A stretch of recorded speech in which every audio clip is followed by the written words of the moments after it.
This podcast is sponsored by nobody. Hey dudes, welcome to Splat from the Past, the only 80s themed horror and sci-fi show where things can get totally radical. Now today, we are taking a trip back to the 70s in the disco era because I will be talking to Bruce Ornstein. Bruce played John Travolta's unlucky buddy, Gus, in the 1977 immortal, timeless, iconic cult classic, Saturday Night Fever. And it's going to be an honor to talk to him today. And he also guest starred on a lot of episodic television in the 80s, Hooperman, Cagney and Lacy, LA Law, and he directed a vampire flick about 10 years ago called Vamperifica. And he teaches acting in New York. It's going to be a great conversation today. I can't wait. It's the last day of January. It hasn't been an easy month. A lot of bullshit's been going on, but I'm getting right through it. Tomorrow, kick off Women in Horror Month and the February Valentine's Day Month of Love. Don't really have a name for it, but that's basically what February is going to be. And of course, I'm going to have multi-genre people like I always do. You know, I just love doing these different experiments of different types of guests each month. It's a lot of fun, and it's going to be spectacular. So yeah, here is my interview with Bruce Ornstein. Hey Bruce, welcome to the show, sir. How are you today? Hey Tommy, how's it going? I am spectacular. This is such a great honor. Thank you for taking the time today. Absolutely. So, going back in time, did you gravitate toward acting early on in your childhood? Yeah, I did actually. Although I didn't go to college for acting, I went to college for, I was pre-med. And early on, I was very much interested in acting, did a bunch of acting in junior high and high school, and always sort of dreamed about being an actor, and used to watch the old classic Combat with Vic Morrow on TV. Yeah. Imagine that I was one of the kids on the show. So it's always sort of been in my blood, and it's something that, you know, I did gravitate towards. Yeah. And I got waylaid in college and wanted to be a doctor, and then decided I didn't really like being around sick people all that much. I didn't like being indoors all that much, and got kind of discouraged by a whole bunch of things that I witnessed at the Veterans Administration at that time. Yeah. I was working in the VA hospital, and decided, hey, maybe I should actually follow my dream, and that's what I did. Wow. So early on you didn't get involved in school plays or community theater? I did. I was involved in school plays when I was a kid in junior high school and high school, yeah. Mm-hmm. When you were growing up, did you go to Broadway plays? Yeah. I did. My parents would take me, and my grandparents would take me to see Broadway, and you know, actually the first Broadway show I think that I saw was I was around 6, and I saw the original production of The Sound of Music in New York. Mm-hmm. And my parents took me to see that in the middle of a blizzard, actually. And so they shut down New York City, and they canceled the shows, which was kind of disappointing. Mm-hmm. But it was cool just kind of spending a couple of nights in a hotel in New York. And then a few months later, we went to see the show, and you know, I was just enraptured by what I was witnessing. So, yeah. Yeah, that must have been a magical time back then, because there was just so many amazing actors who were dedicated to their craft, and they weren't trying to get famous. I guess, yeah. I mean, there still are many, many actors who are dedicated to their craft. I mean, I wouldn't put it all down to wanting to be famous. I mean, I teach acting, so yeah, I know what that's like from the inside. Yeah, it just seems like a rare thing now, you know, but back then it was more common. The art of acting is something I think that's very important to a lot of people, at least people that I know, people that I teach. It's not just about the fame. Mm-hmm. It's about the process. It's about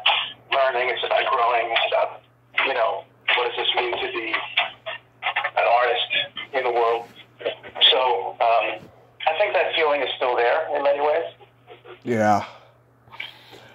So after high school, did you study with any of the famous New York teachers? Yeah, I studied with Lee Strasberg, Mm-hmm. Who was the originator of the method in this country, which is grossly misunderstood. I also studied with Stella Adler in New York. Mm-hmm. She's was a very well-known acting teacher. And then I guess the biggest influence that I had as a teacher was Julie Bavasso, who was a really wonderful actress. And she also played John's mother. Yep. And at the time that we were doing Saturday Night Fever, I was studying with Julie, so it was really cool. We were both in the same movie. Julie was great. She was an amazing person, an amazing teacher, just a wonderful influence on a whole generation of actors. She built her own theater when she was about 18 years old in Brooklyn.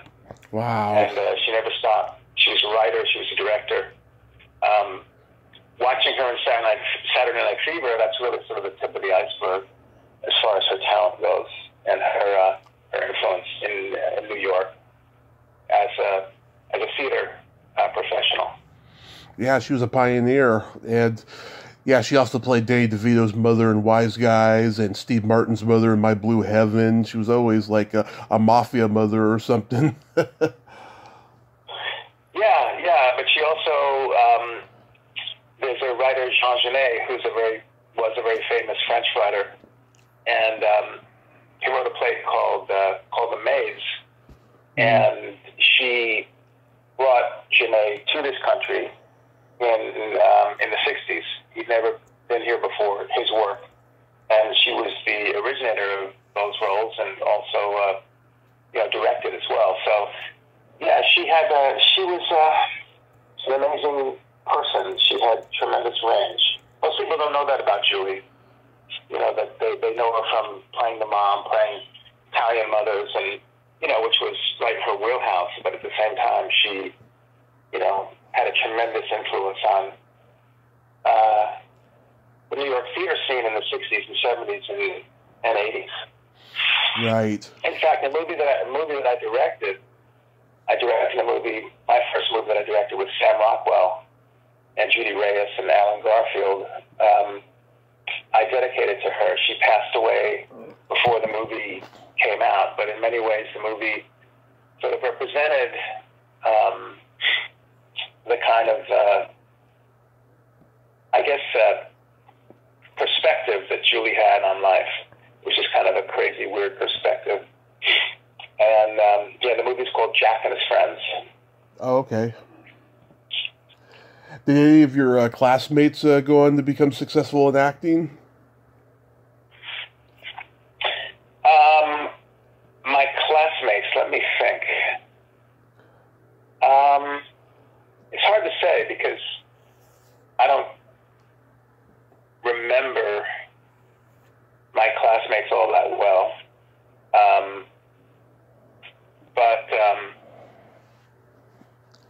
My students and people with whom I worked, they have had, nice careers in theater. With Sam, I had worked with Sam a bit before he got the role of Louis in Jack and His Friends, and it was actually his first lead in the feature. And I saw him. He was the first person that auditioned for us among, a dozen or so roles, not just for the role that he was playing, but also just in general. He was the first person that came into the room. And he was so well prepared. I turned to the casting director and I said, "That's Louis." And she said, "How do you know? How do you know that?" She said, "You've got 30 other people to see." I said, "Yeah, I know, but that's Louis." And it turned out that was Louis.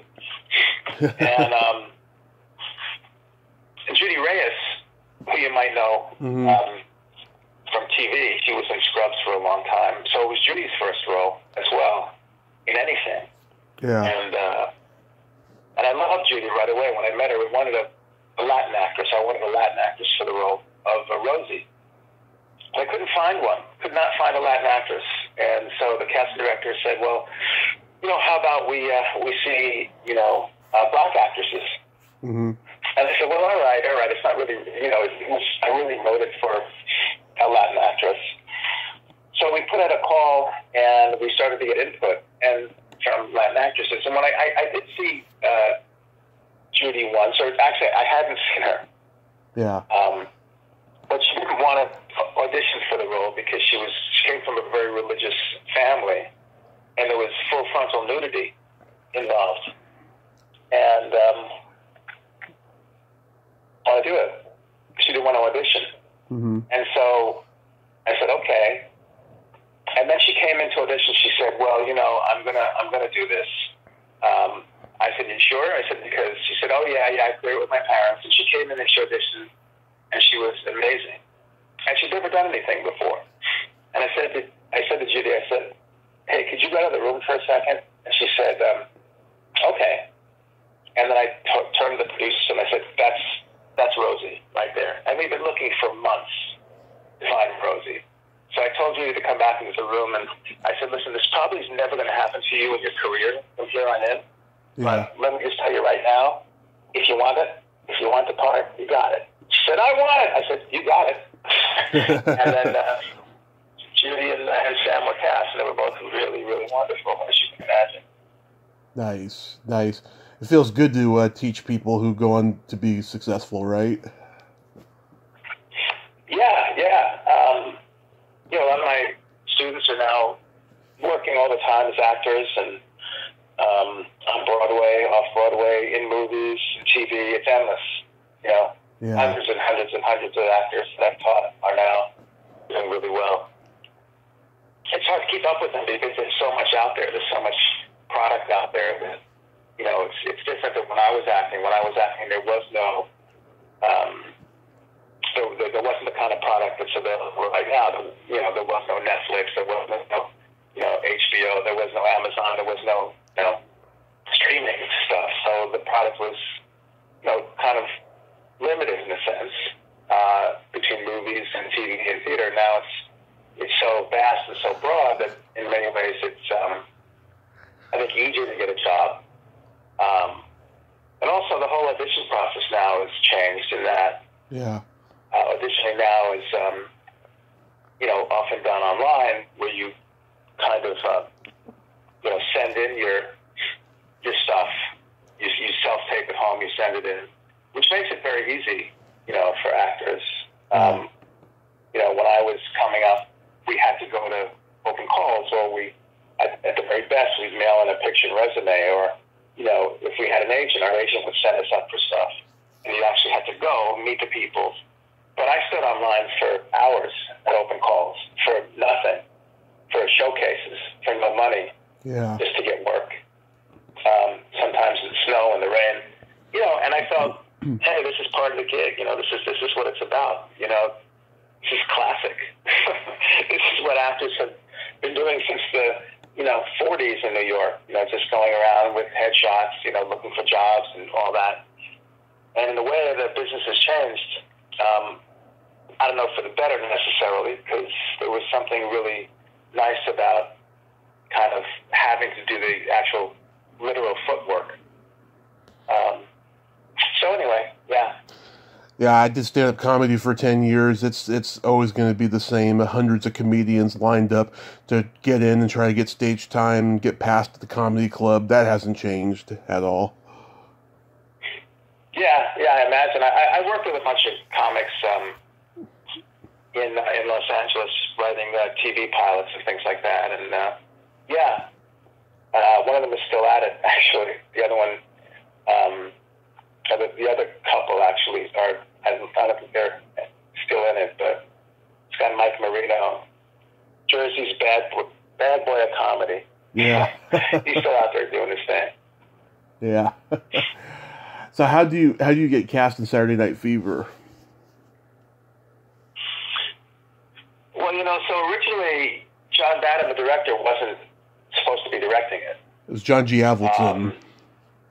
John Avildsen was going to do it. Mm-hmm. and it wasn't really, and John Travolta was not in it at the time. I think it was Ray Sharkey. It was a whole different project. Mm-hmm. And so, like every other young actor, I went to see the Albertson, and I read, and I did not get far. I found out that, we found out that Albertson was removed from the project, and Bannon was going to do it. So, they changed cast directors, and anyway, mm-hmm. I was sent up to audition with about 10 other people at the same time. Mm-hmm. Literally 200, for 4 roles, there were like 200 actors that wanted to, do it, because, it was like a big deal. Mm-hmm. And so we had the script in the room, and there were like 10 of us, literally 10 of us, standing in a circle, and each of us got assigned kind of a different line to say among these 4 different characters. Mm-hmm. And so I was assigned a line or 2, whatever.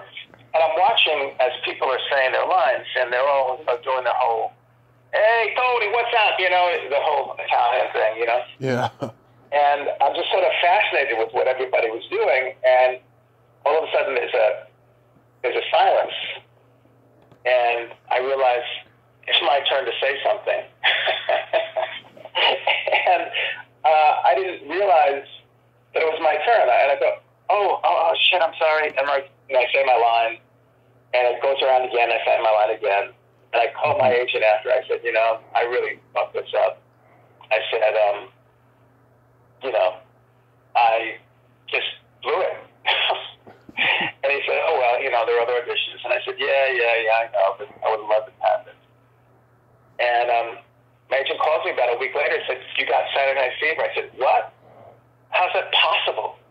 Are you sure they're talking about me? Like they didn't make a phone call?" Or he said, no, you got it. I said, "Oh, okay, that's great." So I went on, we rehearsed for a bunch of weeks, and I went up to John, the director, and I said, "Why did you cast me? What was it? Like, why did you cast me?" And he said, "Well, you were the only one that was listening." I said, "Oh, okay," which I guess was true. I definitely was listening. And that's how I got cast. What did you think of the script? Did you think it was a B movie?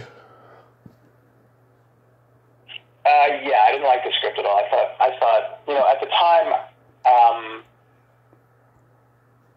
John was coming up from doing Cotter, and Henry Winkler was coming up from Happy Days, right? And he was doing a movie, I think it was called Heroes. Yes. And it was all about the war in Vietnam. And, Henry was he's a wonderful actor, and he, was graduated Yale, I'm not sure if it was undergrad or grad, but he graduated Yale, which is a very prestigious acting program, probably the most prestigious acting program in the country, right? Right. And I'm thinking, because there's 2 of these guys, there's Henry and John, I'm thinking, well, there's no way our movie is going to get any kind of traction compared to Henry's. Henry's just going to, he's going to get an Academy Award and all this. And, I just didn't think anything of it. But it was, it was great to be in it, and it was a great experience for the most part. And but the movie came out, and it was like, lightning in a bottle, right? Right. It was huge, and it was. I didn't really realize how big it was until I started getting calls from people from all over the country, especially in Brooklyn, because at that time I had a listed telephone number, so you could look me up, and people would call, and they go, "Hey, were you in Saturday Night Fever?" And I go, yeah. And I would get nonstop calls, 24/7. Mm-hmm. And finally I got my number changed, but it was a gigantic thing back then. Yeah. And kind of freaked me out. Yeah. Joe Cowley and I, Joe, who played Jody, we became really good friends. And in fact, I met my first wife through Joe Cowley. And he and I went on to produce things. And in New York and hang out, and we were tight. Yeah. But anyway, Joe and I went out to see a show one night at the theater, and at that time, we were both on Fever, and I was on a soap opera, and he was doing something else. I think he might have been doing the FBI television series. And so we go into the theater, and out of the kind of woodwork, I don't know, a dozen autograph people came rushing towards us. And we were known, but we certainly were not celebrities. And it just freaked us out so much. We sat through the first act of the show, and then we had to go out and get a drink because we were just kind of really weirded out by the whole experience. So it was big. It was really big. Yeah. I mean, there were so many imitators. Thank God It's Friday, Roller Boogie, Jukebox. So many people were cashing in on Saturday Night Fever, but it became a huge landmark, and this is my mom's favorite movie. Her whole lifelong ambition has been to be Mrs. John Travolta. When I was growing up, this was on the TV all the time in Grease and Urban Cowboy and Pulp Fiction. I mean, she was obsessed with John Travolta. And my brother, when he was a kid, he had a miniature version of that suit. I mean, it was huge. So did you grow up in Brooklyn, or your mom did? No, we're from San Francisco. Oh, okay. Oh, so she just hooked into Travolta. Yeah. Yeah, my mom's Italian, so just any good-looking Italian guy on the screen, she's in love with. Oh yeah. Yeah. Well, John is a very unique person. He has a lot of charisma, but when we met him, he was undeniably a star, and worked very, very hard to get in shape for Tony. He danced for months, got in amazing shape.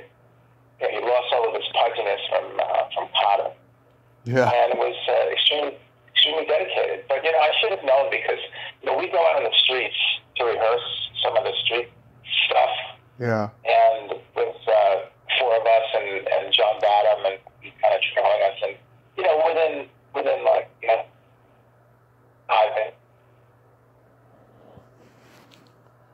Yeah. Did you actually get to see Travolta dance in rehearsals? So the first day of shooting, John was shooting something, and we were all in our different trailers and stuff, and they were in Brooklyn somewhere. I think we might have been in Bensonhurst. Anyway, we were mobbed by people, mostly young girls, that were literally climbing on top of our trailers, just trying to get to look at us, or I don't know what they were trying to do. I had to call police and riot police, and people were, being pulled off of trailers, and it was insane. Our trailers were being rocked back and forth by people who were, determined to, in some way, see us. And then from there on, whenever we had to do scenes on the street, the block had to be cordoned off, and, people were simultaneously, loving us and hating us. Most of the guys hated us. The guys would be screaming at us, and, fuck you, fuck you, stuff like that. Yeah. And, and we had to sort of shoot through that and somehow mask the profanity that was being hurled at us. So it's pretty cool. Yeah. There's been so many parodies of the movie. Of course, Robert Hayes in Airplane is one of them. There's a movie Jerry Lewis did called Hardly Working. He did a parody of it where he's working in a discotheque, and he has a dream that he's wearing the Travolta suit, and he's dancing all crazily with this woman who ended up being his wife in real life later. I mean, everybody just imitated this movie and made fun of it after it came out. It was a huge phenomenon. Oh yeah. Well, today I realized now that people are really connected to the movie. I hadn't done one of these before, but I was sort of asked to do it by this guy that has become a friend of mine, and to do a signing. So I went to this hotel, and actually, what happened was the year or so before, I was supposed to go along with Donna Pascal and Paul Pape and a whole bunch of other people to do this group signing, but I was pitching tennis balls to my son, and he slammed the tennis ball right into my eye, and my eye was pretty messed up, and it was fine, but it didn't look too good. So I said, I don't want to do a signing like that. And people said, you should come anyway, because it's kind of like what happened to Gus. I said, no, that's all right. So then I was invited back, because a lot of people, didn't get my autograph or didn't meet me, and I wanted to. So he invited me back, and I went, this is I don't know, about 6 months ago, to this huge signing at one of these hotels. And a lot of really interesting people were there. Jerry Mathers was there, and Tony Dow, and just tons of people. So I had my little corner, and a lot of people came to say hi, and it was really cool. They spoke to me about the movie and what it meant to them, and young people as well, people who had seen the movie and really wanted to just kind of meet me, and it was great. It was great hanging out with people that really appreciated the film. Oh, yeah. Too, I think this was like the movie that opened up the door for all the Paramount blockbusters that would follow. Do you know if Michael Eisner was running the studio by that point? I don't think he was, no. Okay. This is probably just before it, because I think he got there 78, 79, somewhere around there, because he greenlit... Yeah. He greenlit Raiders in the Lost Ark and American Gigolo and so many movies. Mm-hmm. I don't think he was the head of Paramount then. Okay. How was John Badham as a director? John was great. He was very, sort of let us do what we wanted to do, and he kind of did a lot of things on the fly. I mean, he, really trusted his instincts a lot, and relied a lot on Ralph Boda, who was a cinematographer. And he and Ralph worked together really well. They were a really great team. And John, he and I still keep in contact, John Badham and I. He just, I think it was, I was going skiing. I'm a big skier, and John said, just don't break a leg. And I said, don't worry, I won't. I call him boss. So don't worry, boss, I won't. Yeah. But that was sort of a line from the movie. And he was just very easy to work with. Yeah, I heard Travolta had to show him like a whole tour of New York because he didn't know anything about New York. Yeah, no, he didn't know a lot about New York. And I think he and John went around. We went to the disco, which then was turned into disco. Yeah. Just to check it out myself, and I think Paul Page, Joe Cali, Barry Miller. I think Donna might have been with us at the time, and that was kind of exciting. We just kind of went to hang out there just to kind of get a feel of the place before we were going to shoot there. Mm-hmm. And it was a really special time, and for a lot of us, it was our first kind of intro into movies. And I don't think any one of us had ever done anything before. I mean, I'd done a couple of student films and things like that, but I think it was a first for a lot of us, a lot of the younger people.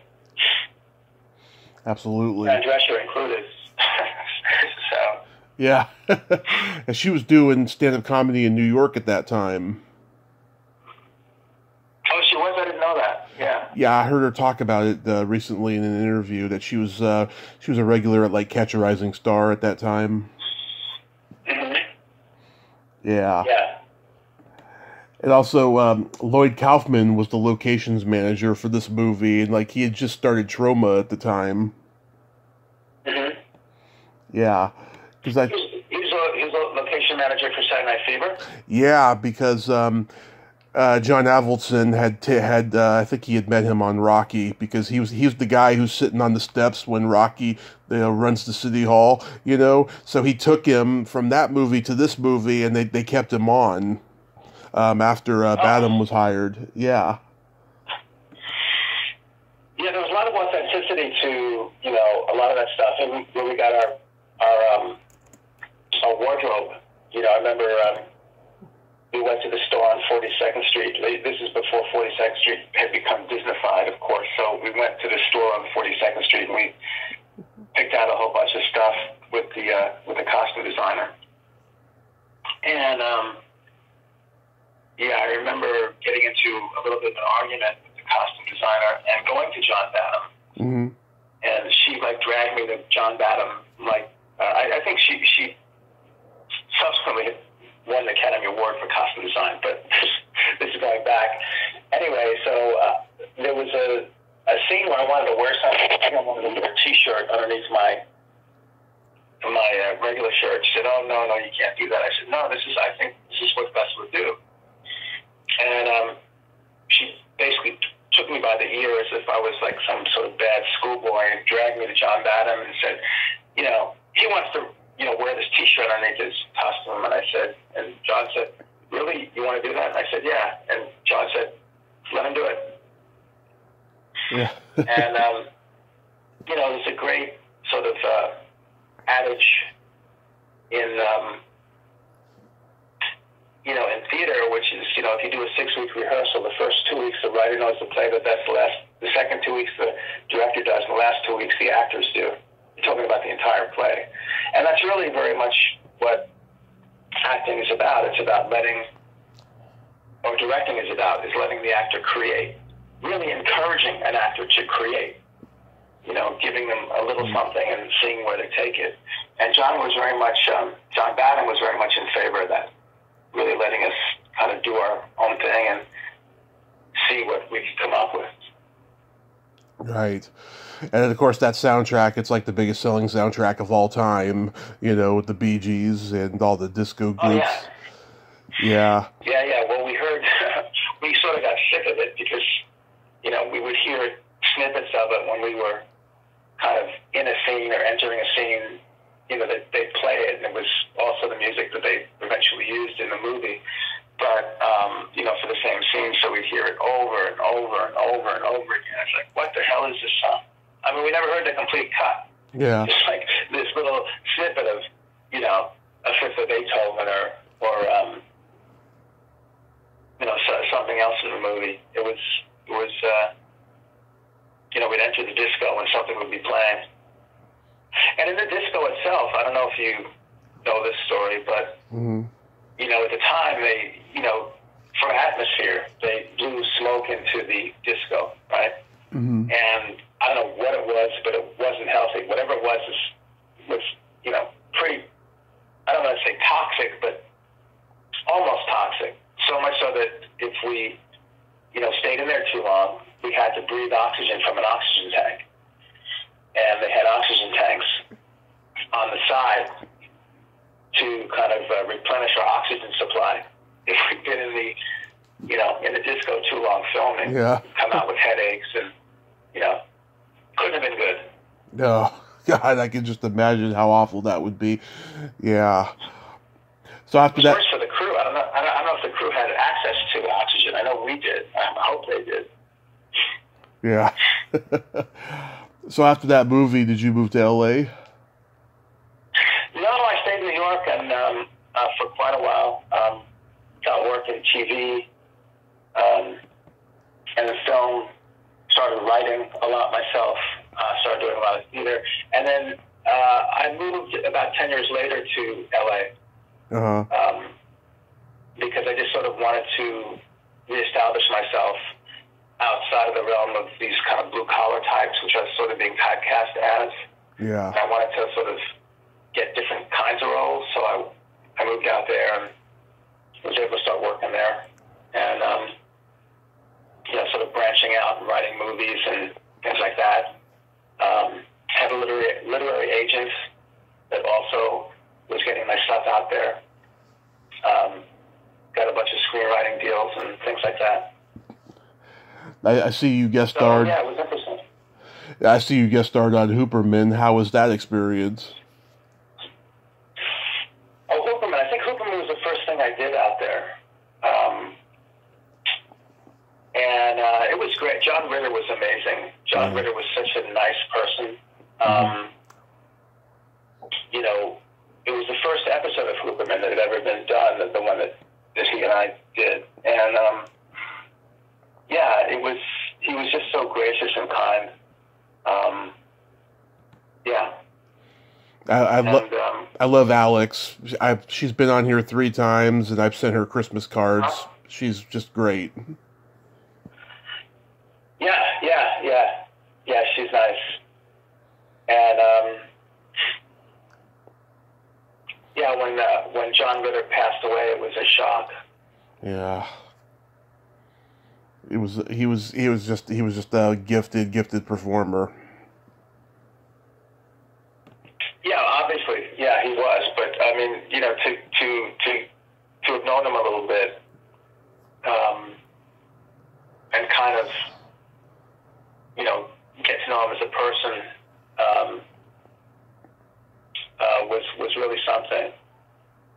It's interesting because, you see these people and they're celebrities and they're stars and whatnot, and so often, with John especially, John and I stayed friends for a whole bunch of years after Saturday Night Fever, but he is such a nice person and such a true professional.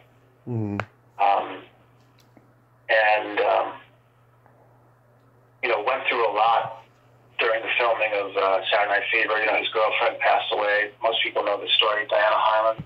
Yeah. He was dating her, and he was going back and forth. We shot Monday through Friday, and on the weekends, Sean was going back to Los Angeles to care for her and be with her. And then she did pass away in the middle of our shooting. And he came back on Monday to shoot, and I remember people didn't want to go into his trailer. They just kind of wanted to stay away from him. And I said, well, I'm going to go talk to John because I want to know what he's feeling. So I knocked on his door and we talked, and we talked, and I said, how are you? And we talked for a good hour. And that's kind of how I got to know him, apart from the work.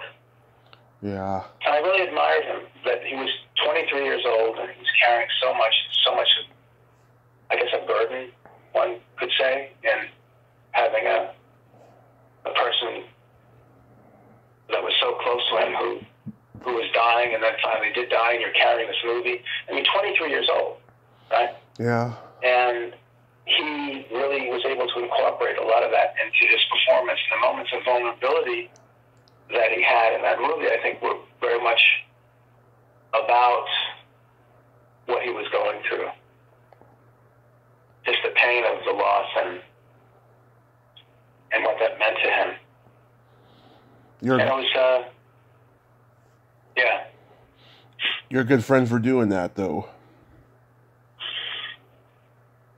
Yeah, I mean, the thing about John is that he's a very accessible person. I've worked with a lot of well-known people, and some are more accessible than others. But John was very accessible. Let people in, Yeah.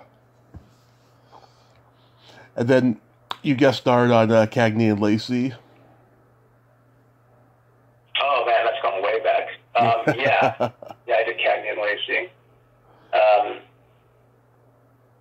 That was a different kind of experience because, it was towards the end of the run of the show, and it wasn't the same kind of experience that I'd had in different shows, They just weren't really sort of taking care of the actors on that. Yeah. As opposed to L.A. Law, which I did a bunch of times, and the people on L.A. Law were amazing. I mean, the crew, the producers, you know, the cast. Jimmy Smits and I got to be friendly. Yeah. And Jimmy was a really great guy. He's a really great guy. It's funny because on that show, I guess it was sort of a point where I started to devote myself more specifically to directing. And I think the turning point was I had written the producer of that show, Greg Hoblet, because he was doing another show. What was it? I forgot which show it was. But anyway, I kept bugging him and saying, "Hey, can you write me a part? Can you write me a part?" Mm-hmm. And he said, "Oh yeah, I got something in mind. Got something in mind for you." So he sends me this script, which was this amazing bunch of scenes culminating in my being on a witness stand and breaking down all this stuff. It was a great, and I had like a half a page monologue, which is a lot for television. And it was an amazing scene. And he said, "Well, we're starting to shoot that day." I said, "I'm in New York." And he said, "Well, come on out." I said, "Well, I'm in New York about to start shooting my own feature film," which is the film I was talking about earlier with Sam Rockwell, Jack and his friends. Yeah. So he said, "Well, can't you postpone it?" And I said, "I can't postpone it. I've got 50 people that are working on this movie, actors and crew and everybody else." He said, "Oh, all right." But at that moment, I knew that I was kind of transitioning away from acting and into directing because that's what was important to me at that point. Although I was disappointed, but, just one of those things. The universe sometimes kind of tells you what your path is supposed to be. Mm-hmm. Yeah, I've talked to Michelle Green. She told me about when she left L.A. Law. I've talked to Susan Rutten. Yeah, they're great ladies. That was a great cast. Yeah, it was a wonderful cast. And they had really good directors there, and, the crew was wonderful. Everybody made you feel, when you're a guest, when you're doing a guest spot, you're coming into a family, right, that exists all the time. And, on the really good shows, they really welcome you into that family. They make you feel like you're a part of that family. That didn't happen on Cagney and Lacy. But it's something that happened in L.A. Law. And I remember it was, I guess the second time I was on L.A. Law, maybe it was the first time, I don't remember, but they had just literally the night before won the Emmy for best drama. And I came on that show the day after that they had found that out, and everybody was in a real celebratory mood, as you can imagine. But they were just so nice and so welcoming and so forthcoming. Nice. It was wonderful to be on that set at that time. In 2000, we had an earthquake. We had a big earthquake during one of the times I was on that show. Really? And we're in the studio with hundreds of lights above our heads, and everything began to shake, including the lights. And I'm thinking, oh my God, this isn't a good scene. So we rushed out of the studio, and fortunately, nothing happened other than it was an earthquake. But, yeah, that's LA. Oh, yes. In 2012, you wrote and directed a horror film called Vamperifica. What's the genesis behind that?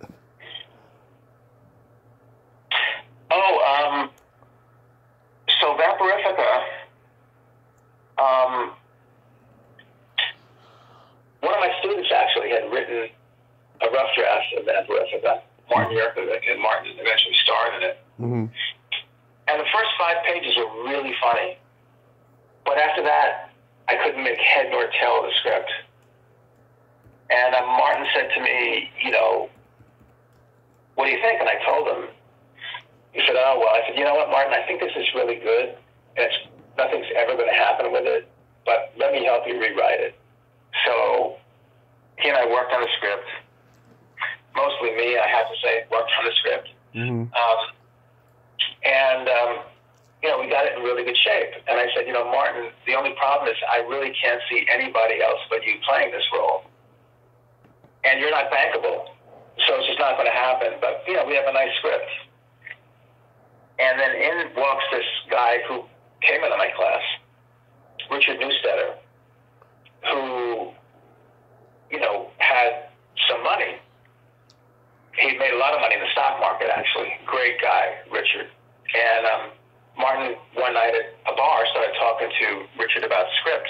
And Richard called me and he said, well, what do you think of the script? I said, well, I'm not the right person because I wrote it, so why don't you just read it? And he wrote it, he read it, and loved it. Mm-hmm. And he wanted me to direct it. And I said, well, it's going to cost you probably more money than what you're willing to pay. And so, but he said, no, I want you to do it, and I'll produce it. And I said, great. So this is sort of a homegrown story, and, we cast it. We hired, a whole bunch of people who you probably know, Dreamer Walker, and a whole bunch of people that are now doing a lot of work. Right. And, and so, that's what we did. It was great. It was a great time. Do you like horror movies? Not particularly. It's not like a genre that I'm really drawn to. But this is more than a horror movie. This is,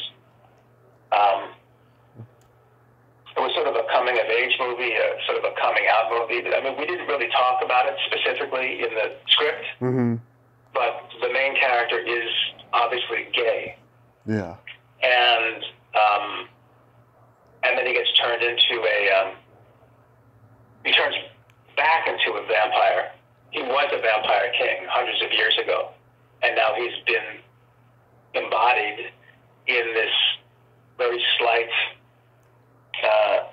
very sort of feminized male. And he takes revenge on people that have teased him and taunted him his entire life. So it was a great story. It had a really great heart to it. He won a bunch of awards, but unfortunately because, Martin was not bankable and our co-stars then were not all that famous, mm-hmm. we couldn't sell it. It couldn't really get sold in the way that it needed to. So the film sort of didn't have the heft to actually get picked up. But it plays on TV now and stuff, and I love it. I love Vamperifica. I'm really proud of it. Yeah, was it at least fun to make? Oh, man, yeah, it's great. Mm-hmm. I was actually working with a lot of people that I loved. I mean, the cinematographer on the movie is this guy, Dan Stoloff, who also earlier directed, rather was the DP on Jack and His Friends. And so I called him in to do it, and I said, Dan, we're going to do it again. He said, great. Dan is now working a lot in movies and TV. He was, for years, a DP on Suits and, works all the time. But that's another one that, had his first job in the movies. I hired him just based on looking at his photographs. I said, this guy has real soul as a photographer. And turned out to be a great cinematographer as well. Mm-hmm. So it's great working with your friends. I mean, that's really what you want to do. I mean, ideally, you can work with anybody in the business, but people that you trust and people that you're friends with, mm-hmm. That's really where you want to go. Because you sort of develop a shorthand. Right. I remember a scene in Jack and His Friends, and I got to go in a second, but mm-hmm. So Sam Rockwell and I had, we've been rehearsing and, getting real tight, just as people, not even as actors, as directors. And Sam has this monologue, in Jack and His Friends, where he's talking about nature, how much he hates nature. Right. And it's a pretty long monologue. It's about a 1-minute piece. So we rehearsed it and we shot it. It was at night. It's like near a beach and whatever. And so Sam did it, in a take. And he comes up to me afterwards and he says, how was that? And normally a director would give him all sorts of directions on what to do and what not to do. He said, how was that? And I said, just do it better. He looked at me and he said, yeah, okay, got it. And he went, and the next take was like wonderful. But sometimes, you get tight with people and you don't even have to say anything. Right. They just get it. I mean, that's generally not the case, but in Sam's case and other cases with people with whom you have close relationships, it works. And that's really what you want to do. I mean, I have a theater company here in New York called Wednesday Repertory Company, which is was originally founded about 10 years ago, 12 years ago, with my master class. I teach a master class in acting, among other classes, although I haven't been teaching in 2 years because of COVID. Zoom, because of the virus. But these people have become really close to me. We've produced, I think, 3 or 4 full-length plays and, I don't know, dozens and dozens and dozens of short plays that we've, put up and been very successful. And it's a privilege really to work with people that you know and love and care about, because why not? And you really do get kind of an extra boost when you're working with people that you know. It's kind of like a great band, or watching a really good team play. It's kind of like that, just a connection that happens among people. Dude, so do you have any upcoming projects? Do you plan on directing any more movies? Well, right now, I'm writing a movie. I don't know what's going to happen with it. I've written a bunch of screenplays. And so we'll see what happens with that. But I know my theater company is very chomping at the bit to get work up. And I think that's probably what I'm going to be focusing on over the next year. Once we come back to life, when things get revitalized and really revived in New York, we're going to be right back up on the boards putting stuff up. Yeah. Well, I hope so, and I hope you get to do more of the signing shows. It would be great to meet you if the cast of Saturday Night Fever came to California. I think we're going to be in LA. That's what I heard. Maybe in April. I mean, I was asked, do you want to do it in February? Do you want to do it in April? I said, well, February I'm going to be skiing. So that's a no. But April would definitely be possible. So we'll see what happens. Oh, that'd be great, like the Hollywood show or something, right? I'm not sure where it's going to be done, but, somewhere like that. Awesome. Probably somewhere in LA, I would say. Awesome. Well, let's keep in touch, and I want to thank you so much for coming on today, Bruce. You're a great storyteller. Yeah, thank you, Tommy. Yeah. I'll talk to you soon. Take care. Thank you so much. Be safe out there. Say hi to your mom. I sure will. All right. Bye-bye. Yeah, be safe. Thank you. Bye. Well, there you have it. Bruce Ornstein. Ain't he a cool dude? Nice guy, great stories. I liked him. Hope I get to meet him at a signing someday. Well, until next time, this is Tommy Throwback Kovac saying, there's no shame in living in the past, because the present sucks. Later, dudes. Staying alive, ha, ha, ha, ha, staying alive.